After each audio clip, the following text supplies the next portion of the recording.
Assalamualaikum everyone. How are you? Ayan nga pala, binasahi ko pala yung mga anak ko dyan ng warm castor oil kasi nga masama yung pakiramdam nila. Kaya minasahi ko sila, binigyan ko sila ng extra tender loving care. O, diba?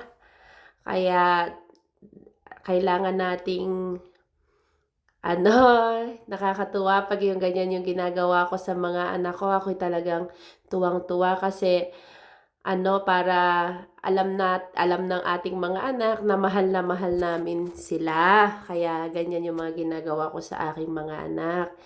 Kaya sabi ko, aalagaan ko sila lagi hanggat kaya ko. Kaya gusto ko lagi akong malakas. Kaya nga, ako talaga mabuti talaga yung yung katawan ko kasi para maalagaan ko ng husto yung mga anak ko. Ayan, natuwa na si Ate, nilagyan ko na siya ng damit kasi baka kako pasukan na siya ng lamig. At tapos, minasahe ko pa rin yung katawan niya, paa niya, hanggang sa binte.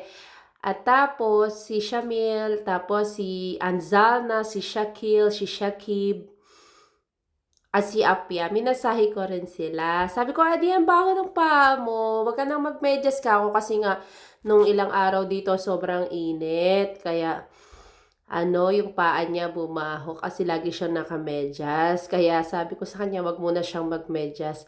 Kaya ayan, sinuotan ko na rin siya. Tuwang-tuwa, ang sarap ng tulog nila kasi nga na-massage natin sila ng husto.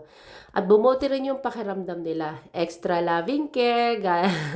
O, di ba? Yan naman si Shamil. O, di ba? Napakakulit na anak ko yan, sobra. Pero, ay, nako, syempre, ganyan talaga ang bata. O siya, yun lang. Assalamualaikum. Jazakur khairan. Bye! At sabi ni Shamel, bakit mo ba ako minamasahe? Sabi ka, ay okay lang naman yon para kayo gumanda ang inyong pakiramdam kako. Ayan, tuwang-tuwa naman siya. At saka pala, after ko yan masahihin, naglinis ako ng kwarto ng mga yan. Syempre, hindi ko na napakita kasi nga madilim na rin. Gabi na rin kasi yan, mga mag-aalas 10 na. At papatulugin ko na nga sila. Kaya, ayan, syempre, tayong mga nanay, kailangan talaga tayong palakasin ng ating mga anak. Mahirap kasi ang mga anak ay may sakit, 'di ba? Kasi mahirap din tayong kumilos, 'di ba? O siya, yun lang. Assalamualaikum, jazakallahu khairan. Bye.